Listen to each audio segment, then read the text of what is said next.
Hey friends, today I am going to give you my full review of the NCL Prima, the good, the bad, and the strange. Stay tuned.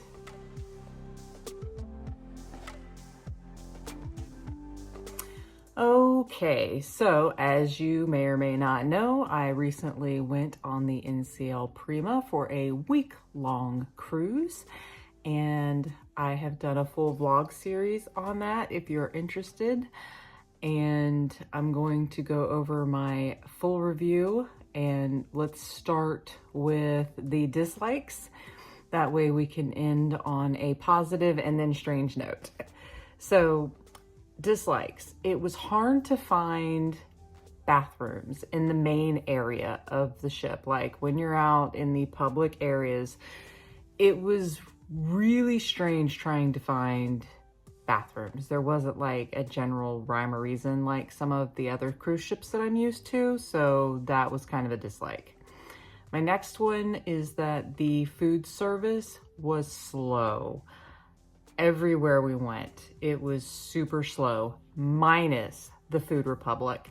The service there was excellent and it was quick, but the prepaid included food service venues were very slow. One of my other biggest complaints is that everything looked the same from deck to deck to deck. So you could stand on any deck, and like if you're in the interior of the ship, it was kind of hard to be like, which deck am I on, without finding like some points of reference like a shop, or by the elevator they'd have the floor number.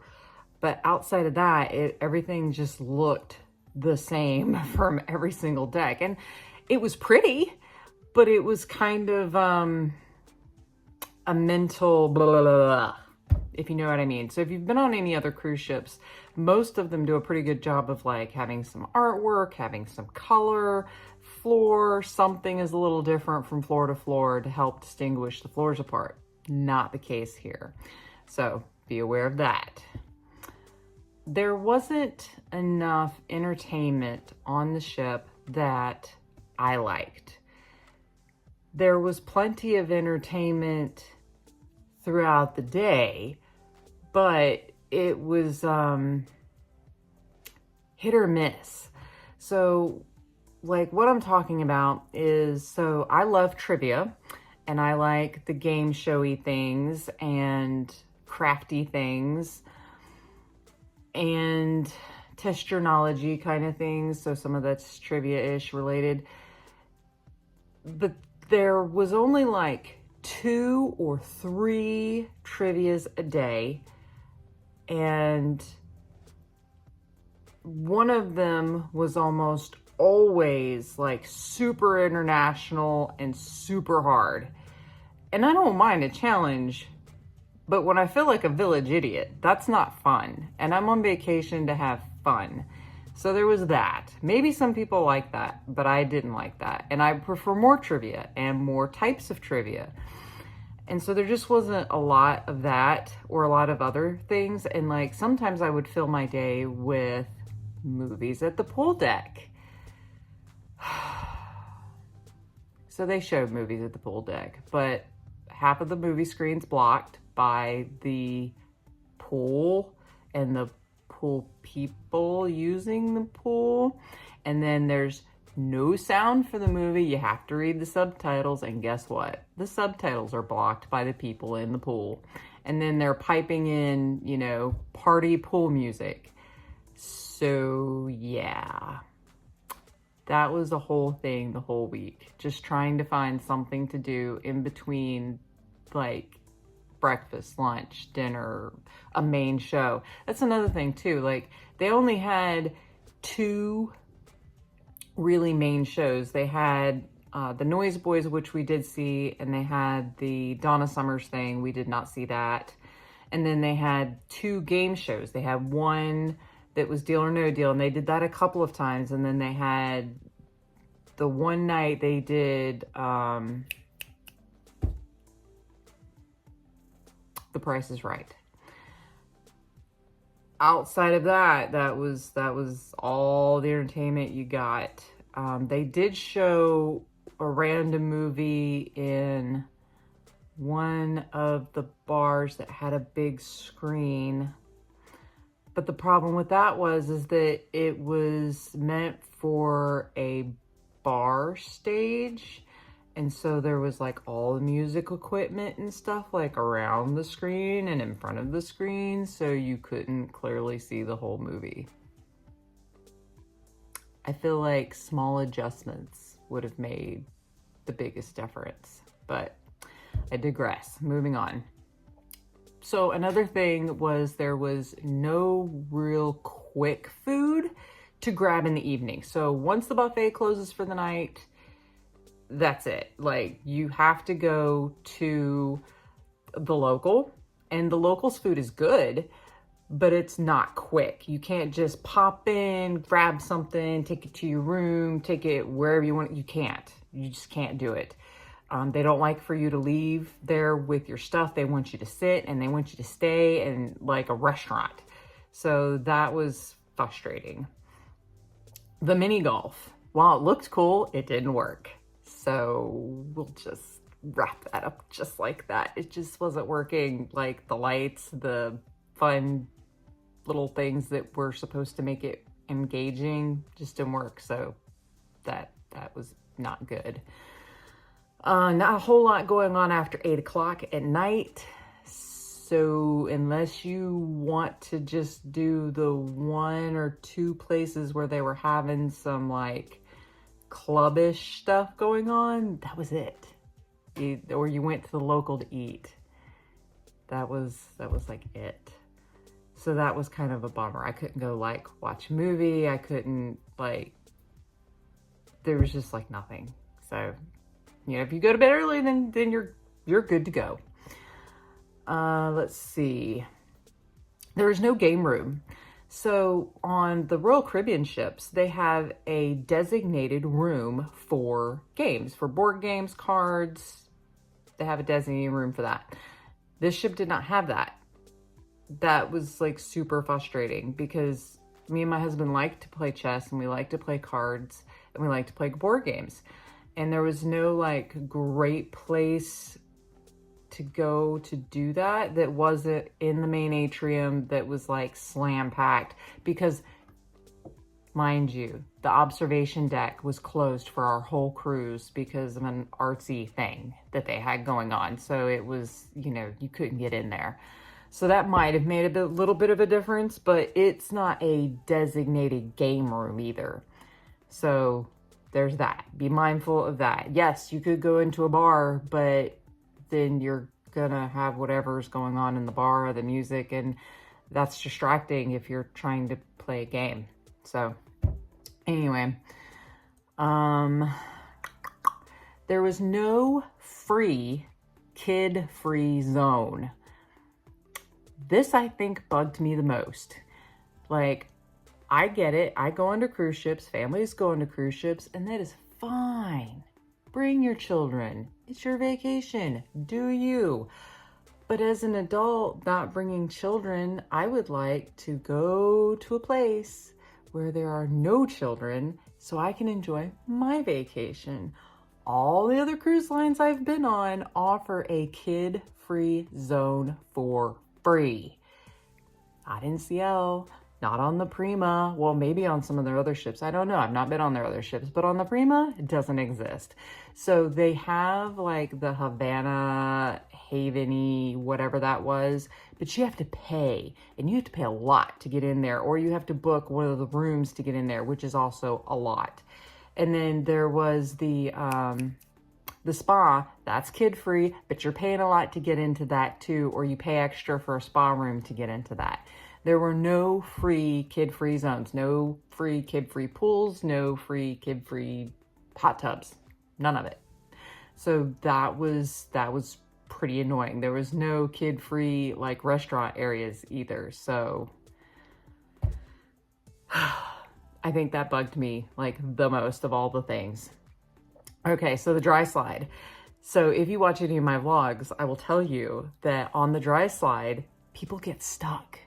and you'd have to scooch to get the rest of the way down the slide. And that's terrible. Like, I love the dry slides. I am just a big kid at heart, and Royal Caribbean has the Ultimate Abyss, and that's amazing. And you just fly right through that thing. There ain't no stopping. There ain't no getting stuck.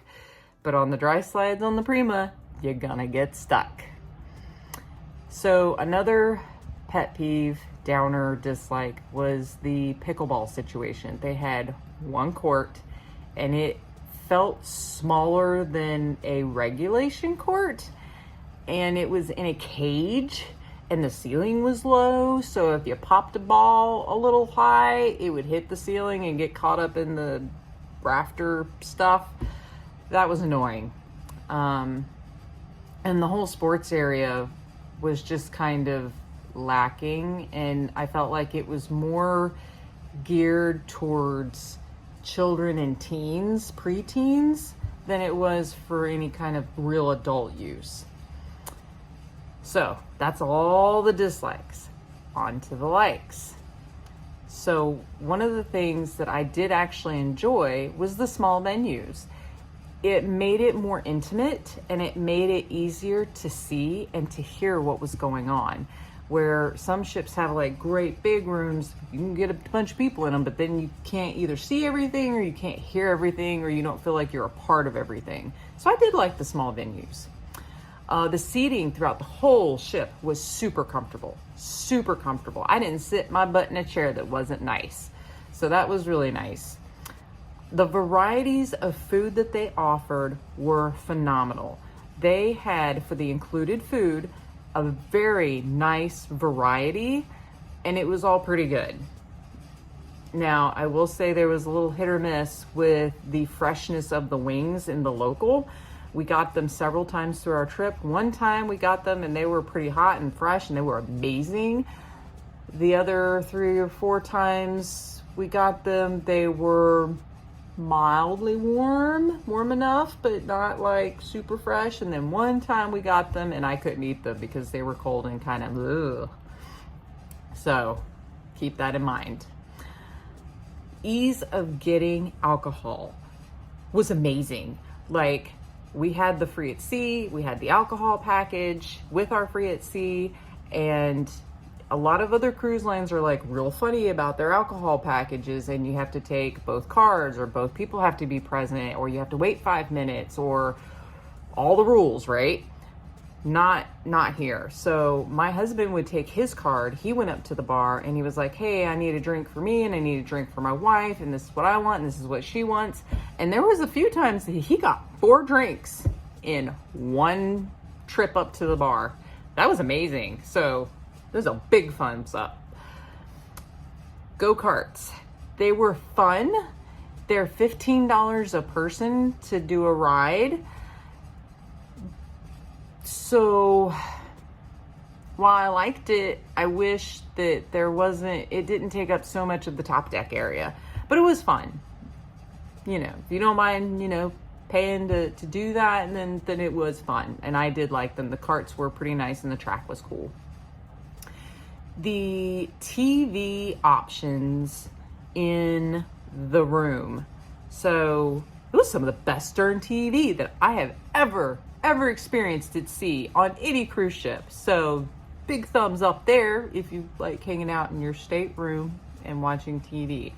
The picture was clear, the TV was good, the sound was good, and the options were excellent. They had plenty of free movie options.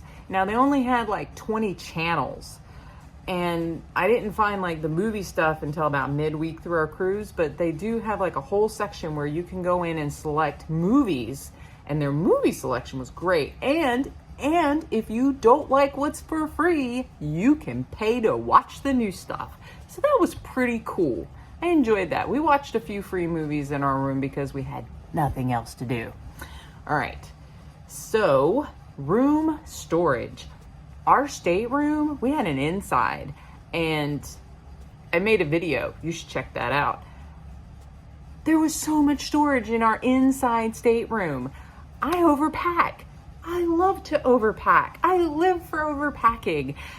And all my stuff and all my husband's stuff, unpacked 100%, and there was still empty spaces for more stuff.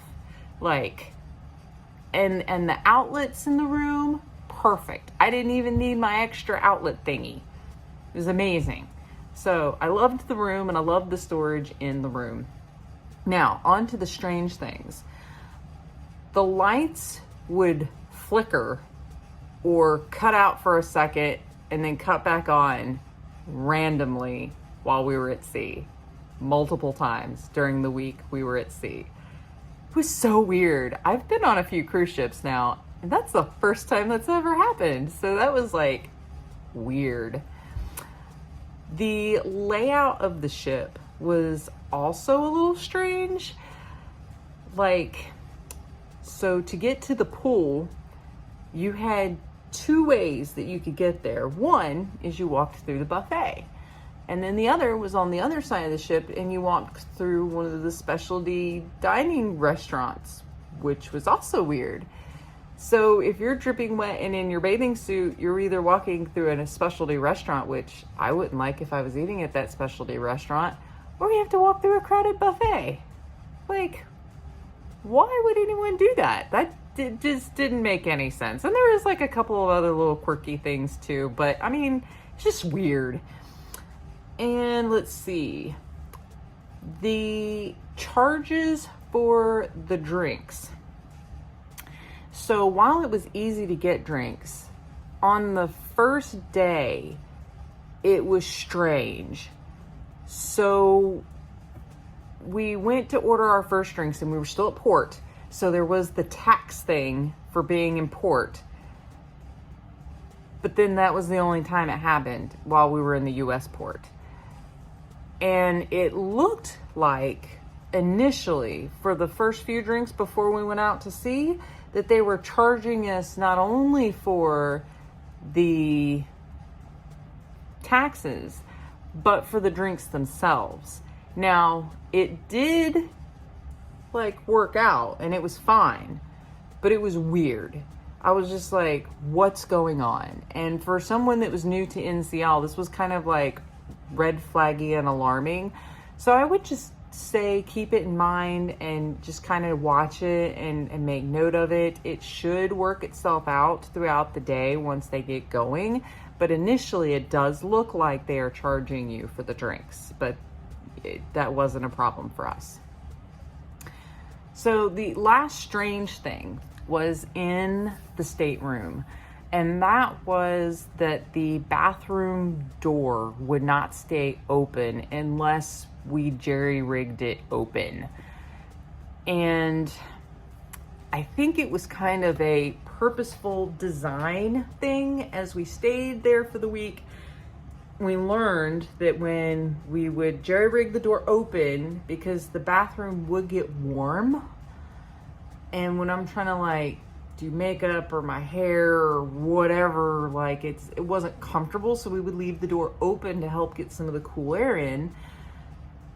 But then the room itself didn't get cool like it should have. And that's because there was that vent in the shower that would just suck all the cool air out. So it was kind of a strange design, smart person, overcomplicated thing.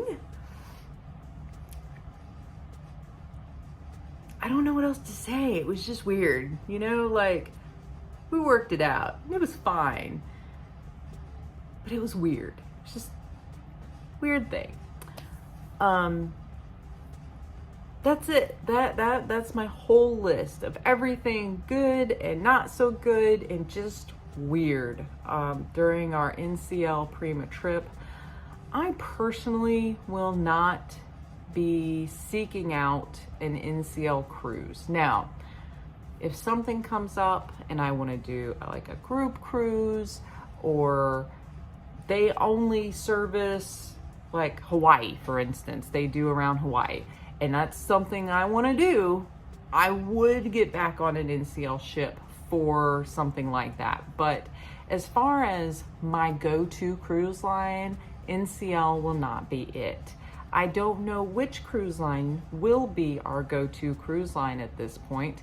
That's why, I want you to like and subscribe and follow me. I am doing lots of cruise lines this year because, like you, I want to know what's right for me and what's right for my husband. So our next cruise is the Carnival Horizon, coming up in just a few weeks from me recording this. I'm actually on the ship if you're watching this or just getting back.